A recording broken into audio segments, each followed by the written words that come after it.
वो लोग ट्रांजैक्शंस कर सकते हैं, तो इस बारे में आप क्या कहेंगे? जी बिल्कुल, इंडिया जो है पिछले चंद महीनों में या पिछले चंद सालों की अगर बात करें तो इंडिया काफ़ी एडवांस कर गया है टेक्नोलॉजी में, और पाकिस्तान जो है अभी भी पुराने जो मेथड्स हैं, जो पुरानी यानी हम कह सकते हैं कि इंडिया के मुकाबले में अभी हम 25 साल पीछे हैं। लेकिन सिस्टम तो वो ठीक है, वो सिक्योर है, उससे ट्रांजैक्शन सिक्योर हैं। किसी के आपका इधर कैश कैरी करना में बड़ी दिक्कत होती है, उस तरह उससे करप्शन पे काफ़ी ओवरकम किया जा सकता है। अपनी रुपये के अंदर ट्रेड कर रहा है यूपीआई के थ्रू। इस कस्म के टेक्नोलॉजी इस्तेमाल कर रहा है इंडिया। आने वाले टाइम के अंदर बताया जा रहा है कि वर्ल्ड का सेकंड सुपर पावर बनने जा रहा है इंडिया। क्या बन सकता है 2027 तक? हम देखो इस बारे में कोई जो है ना प्रेडिक्शन तो नहीं दे सकता। हाँ, अगर जहाँ तक टेक्नोलॉजी। जय हिंद दोस्तों भारत आज कितनी तेजी से विकास कर रहा है ये तो आप भारतीय टेक्नोलॉजी को देखकर ही समझ सकते हो। दुनिया के कई ऐसे विकसित देश हैं जो आज भारतीय टेक्नोलॉजी की तारीफ करते हैं, और दुनिया के कई ऐसे विकसित देश हैं जो न केवल तारीफ करते हैं बल्कि उसे स्वीकार भी करते हैं। इसके उदाहरण के तौर पर आज आप भारतीय यूपीआई पेमेंट सिस्टम को देख सकते हो, जैसे की आज सिंगापुर, यूएई और फ्रांस जैसे कई देशों में स्वीकार किया गया है। जी बिल्कुल, इंडिया जो है पिछले चंद महीनों में या पिछले चंद सालों की अगर बात करें तो इंडिया काफ़ी एडवांस कर गया है टेक्नोलॉजी में, और पाकिस्तान जो है अभी भी पुराने जो मेथड्स हैं, जो पुरानी यानी हम कह सकते हैं कि इंडिया के मुकाबले में अभी हम 25 साल पीछे हैं। ठीक है, तो इंडिया के अंदर अभी एप्पल ने भी मैन्युफैक्चरिंग प्लांट बनाया, इवन बांग्लादेश के अंदर वहाँ पे जो व्हीकल मैन्युफैक्चरिंग है Hyundai और इन ऐसी चीज़ों ने, नाइजीरिया के अंदर हमसे अगली जनरेशन है गाड़ियों की। तो दुनिया बहुत ज़्यादा एडवांस कर रही है, और मेरे ख्याल से पाकिस्तान को जो है इस चीज़ पे ये एक लम्हा फ़िक्रिया है। हमारे जो डेमोक्रेटिक सिस्टम है उसके अंदर मसला ये है कि स्टेबिलिटी नहीं है। कोई भी कुछ सोचता है तो उसकी गवर्नमेंट जो है वो चली जाती है। इंडिया में ऐसा नहीं है, और मेरे ख्याल से उधर एडवांसमेंट हर किस्म में, हर शोबे में वो हमसे आ गए हैं, और इस वजह से आ गए हैं क्योंकि वहाँ पे पॉलिटिकल स्टेबिलिटी है। अगर हम पाकिस्तान में पॉलिटिकल स्टेबिलिटी ले आएँ तो मेरा ख्याल है कि हम काफ़ी ज़्यादा एडवांस कर सकते हैं।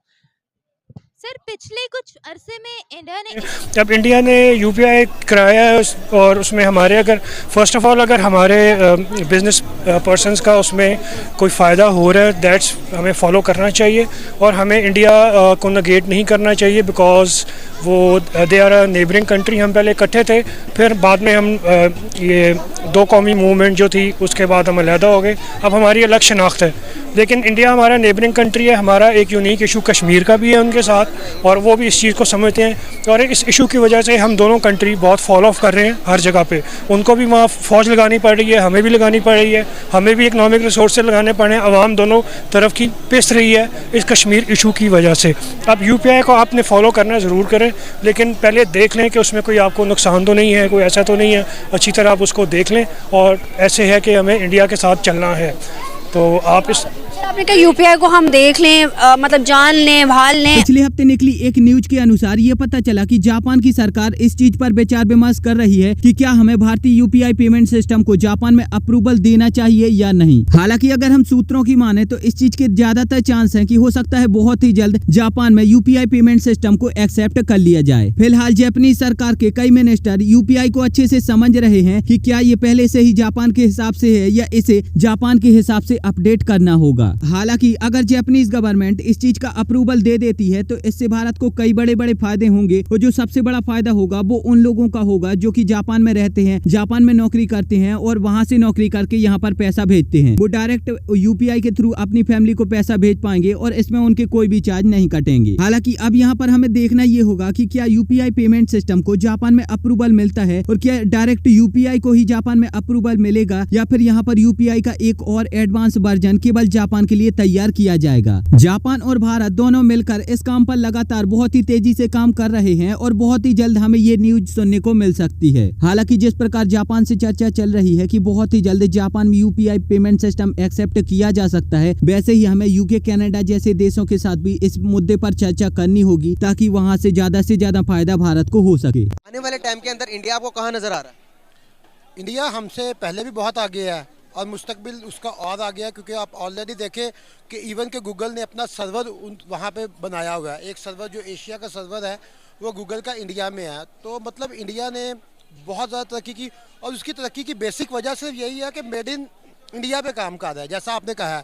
क्योंकि कोई भी कंट्री जब हम बाहर से बाय करते हैं, जैसे हमारे मुल्क में डॉलर की इस वक्त बालादस्ती है, रिसेंटली आपने देखा कि एकदम से प्राइसेस बहुत ऊपर गई, डॉलर ऊपर गया। बेसिकली इससे होता ही है कि इन्फ्लेशन रेट बहुत हाई हो जाता है।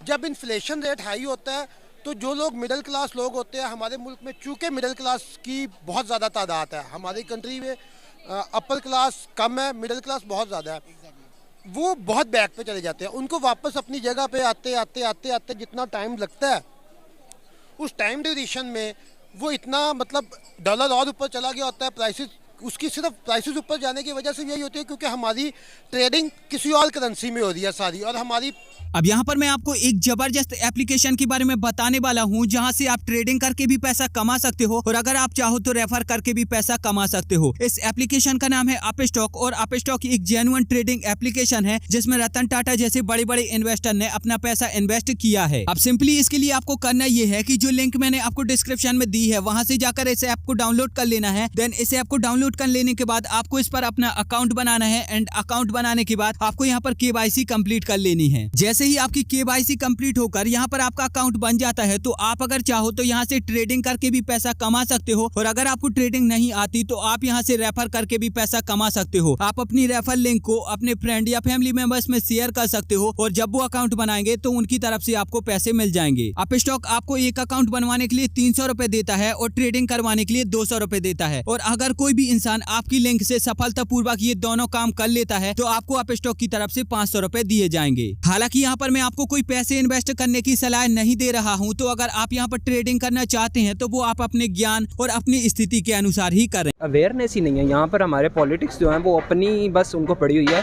उनको पाकिस्तान की इंडस्ट्री के बारे में कोई किसी को भी इल्म नहीं है, कोई भी उनको इनका फ़िक्र नहीं है इसके रिलेटेड। तो मेन मुद्दा यही है कि मतलब हुकूमत को चाहिए कि वो हमें थोड़ा सा सपोर्टिव वे में ले। ओके, मैं समझ गई।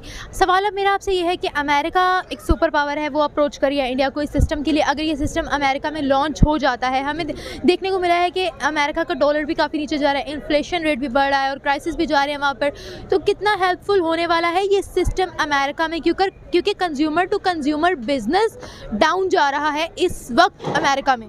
ऑब्वियसली हेल्पफुल तो होगा ये सिस्टम उनके लिए, बिकॉज़ वो उनका ट्रस्ट रेट जो है वो पाकिस्तान से ज़्यादा इंडिया की इंडस्ट्री पे है। तो पाकिस्तान में है ही नहीं, आप ये बोलें कह सकते हैं, क्योंकि यहाँ पर बहुत जो है ना लोकली सिस्टम पे ये चल रहा है। ऊपर वाले सिस्टम पर होगा तो ही जो है ना किसी के साथ हमारा ट्रस्ट बिल्ड हो सकता है। जब है ही सारा कुछ हमारा लोकली जगह पे रह गया हुआ है, हमें हमें कोई स्पॉन्सर ही नहीं मिल रहा कोई अच्छे वाला कि हम लोग अपनी IT को अपने ऊपर लेकर जाएं, तो तब तक तो हम लोग नीचे ही रहेंगे ना।